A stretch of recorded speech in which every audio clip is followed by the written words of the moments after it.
पीले दांत वाली बहू। रंजना कभी ब्रश नहीं करती थी। उसे कितनी बार उसके माँ बाप ने डांटा, लेकिन उसका कोई असर उस पर होता ही नहीं था, जिस कारण से उसके दांत पीले पीले हो जाते हैं। शादी के बाद।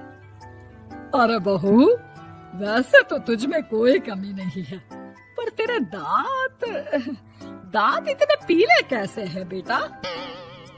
कैसे मतलब? कोई सर्जरी थोड़ी ना कराइए। वो तो क्या नाम, मैं ब्रश नहीं करती थी तो पीले हो गए। अब क्या करूं? आप कहे तो लाल करवा लूं या फिर काले? यार ये क्या है, क्यों माँ से लड़ रही हो? लड़ रही हूँ? अरे मैं लड़ रही हूँ या ये बोल रही है कि दांत पीले हैं, पीले। अरे तपस्या थोड़ी ना की है इन्हें पीले करने के लिए। बकायदा ब्रश नहीं किया है 20 साल तक, तब जाकर। छी, कैसी बात कर रही हो? ये उस वक्त तो पीले नहीं थे जब हम लोग तुम्हें देखने आए थे। अरे तब साफ करवा लिया होगा डेंटिस्ट के पास जाकर। अब देखो कैसे पीले पीले लग रहे हैं। रंजना सास की तरफ गुस्से से देखती है। फिर शुरू हो गई पीले पीले पीले। अरे पीले तो तब भी थे जब मेरे हाथ का रसगुल्ला उड़ा उड़ा कर खा रही थी और बोल रही थी, लड़की नहीं गुणों का खजाना दे रहे भाई साहब। खैर, अब वो लोग करते भी तो क्या करते, पीले दांत वाली बहू पल्ले पड़ी थी तो झेलना तो था ही। एक दिन कीर्तन में रंजना गाना गा रही थी। अरे कमला बहन, माँ का द्वार है, यहाँ तो सब शुद्ध होकर आते हैं, फिर अपनी बहू को ब्रश भी नहीं करवाती तुम। दूर से पीले पीले दांत भक्ति में बाधा उत्पन्न कर रहे हैं। अरे कोई 2 साल के बच्चे थोड़ी ना लेकर आई हूँ मैं बहू बनाकर। अच्छी खासी लड़की है, अरे कैसे करवाऊं ब्रश? ये तो उसे खुद करना चाहिए ना। अब माँ बाप तो इसके जैसे तैसे निपटा दिए, ये नहीं सोचा कि सास कैसे संभालेगी। सास बहू को लेकर घर आ जाती है, लेकिन सोच लेती है कि अब इसे लेकर कहीं नहीं जाएगी। अगले रोज बहू कहती है, अरे क्या हो गया, मंदिर नहीं जाना क्या? कीर्तन का वक्त हो रहा है। मेरी मधुर वाणी से कान्हा जी जागते हैं और सोते हैं। आप तो जानती है ना उनकी भक्ति में कितना मन लगता है मेरा। वो क्या है ना, तबीयत ठीक नहीं लग रही है मेरी, आराम करूंगी मैं। तबीयत ठीक नहीं लग रही? अभी तो मिथुन के गाने पर नाच रही थी आप, और अब बोल रही है कि तबीयत ठीक नहीं लग रही। अरे भक्ति में मन लगा लो सासू माँ, ऊपर जाना है, क्या मुंह दिखाओगी आप? हाँ? सास को बहू की बात पर गुस्सा आ जाता है। मैं क्या मुंह दिखाऊंगी, इसकी चिंता तो ना कर, समझी? अपने मुंह की चिंता कर, जो ये पीले पीले दांत लेकर हर जगह पहुंच जाती है। पता है लोग कितना मजाक बनाते हैं। ना जी ना, मैं नहीं जाना कहीं तेरे साथ। तो ये बात है। कोई ना, मत जाओ, मैं अपने कमरे में ही बैठकर भक्ति कर लूंगी।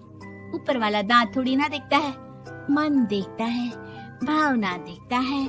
और अरे बस बस, तू सब कुछ दिखा, बस ये सफेद चमकदार दांत ना दिखाना किसी को, है? जा यहाँ से। बहू को सास की बात का कोई फर्क नहीं पड़ता, वो तो जैसी थी वैसी ही रह जाती है। सुबह नहाकर किचन में खाना बनाना, फिर खाना खाना, कीर्तन भजन करना और सो जाना। एक दिन, माँ जी मैं सहेली के घर जा रही हूँ, शाम को लेट आऊंगी। हाँ, तो जाना, मैंने कौन सा तेरी आरती करनी है घर पर बैठकर। रंजना सहेली के घर जाती है, जहाँ वो पार्टी में जाने की तैयारी कर रही होती है। अरे शिखा, कहाँ जाने की तैयारी कर रही है? मैं गलत वक्त पर आ गई क्या? अरे नहीं यार, उल्टा सही वक्त पर आई है। मैंने ये साड़ी और ज्वेलरी निकाली है यार, शाम को इनके ऑफिस की एक पार्टी में जाना है। बताना कैसा लग रहा है ये सब? नहीं यार, इस ड्रेस के साथ तो वो वाली ज्वेलरी अच्छी लगेगी। हाँ, सही बोल रही है, मैंने ध्यान ही नहीं दिया। वैसे तो हमेशा से मस्त फैशन सेंस रखती है। तो बड़ा जाती होगी ना पति के साथ पार्टी में। रंजना कुछ नहीं बोलती, बस सोचती है कि यार काश ये बात सही हो जाती। पर मैं क्यों नहीं जाती पार्टी में? क्या इन लोगों की कोई पार्टी होती नहीं होगी? रंजना घर आती है और रात में पति से सवाल करती है, एक बात बताइए, आप मुझे किसी पार्टी में क्यों नहीं ले जाते? क्या आपके यहाँ ऑफिस में पार्टी नहीं होती? पति बेचारा क्या कहता कि दांत पीले हैं तुम्हारे इसलिए। अरे कोई पार्टी होती नहीं हम लोगों के ऑफिस में, तो कहाँ से लेकर जाऊं? और मार्केट, मॉल, कहीं वीकेंड घूमना, कहीं तो। अरे यार, सारे हफ्ते में एक छुट्टी मिलती है, तो सोचता हूँ कि आराम ही कर लूं। क्यों? रंजना मन मार के रह जाती है। पहले कभी सास के साथ मंदिर जाया करती थी, लेकिन वो भी सास ने ले जाना बंद कर दिया। घर बैठी बैठी रंजना बोर हो जाती है। तभी उसे आइडिया आता है और वो मायके जाने का सोचती है। सासू माँ, 2 दिनों के लिए मम्मी के घर जा रही हूँ। अच्छा ठीक है, आराम से जा। और हाँ, माँ से कुछ अच्छी आदत सीख कर आना कि कैसे शरीर के हर भाग की तरह दांतों की सफाई भी जरूरी होती है, समझी? शुरू हो गई ना आप? वो लोग आपकी तरह नहीं है कि छोटी छोटी बात का बतंगड़ बना दे। उन लोगों के लिए मैं मायने रखती हूँ, ना कि मेरे पीले पीले दांत। रंजना माँ को बिना बताए उन लोगों को सरप्राइज देती है, लेकिन जैसे ही वो दरवाजे पर पहुँचती है, अंदर देखती है कि घर वाले कहीं जा रहे होते हैं। अब माँ, काश रंजना दीदी के दांतों वाली प्रॉब्लम नहीं होती, तो वो भी हम लोगों के साथ चलती ना बुआ जी की बेटी की शादी में।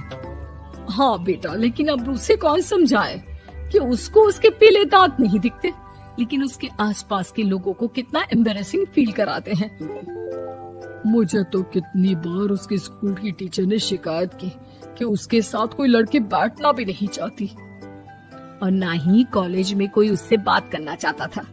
लेकिन पता नहीं क्यों उसे ये बात समझ में ही नहीं आती। कोई कमी नहीं है उस लड़की में, बस यही कि दांत पीले हैं। वो तो भला हो जीजा जी और उनकी माँ का, जो दीदी को जैसी है वैसे ही रखा हुआ है। रंजना को अपने घर वालों की बात सुनकर बहुत दुख होता है। वो सोचती है कि वो क्या करे, लेकिन फिर वो सीधा डेंटिस्ट के पास जाती है, अपने दांत चमकाती है और कसम खाती है कि वो रोज ब्रश करेगी। अरे क्या हो गया? तुम तो 2 दिनों के लिए गई थी ना, पर कोई ना, अच्छा है, चलो आ गई तो।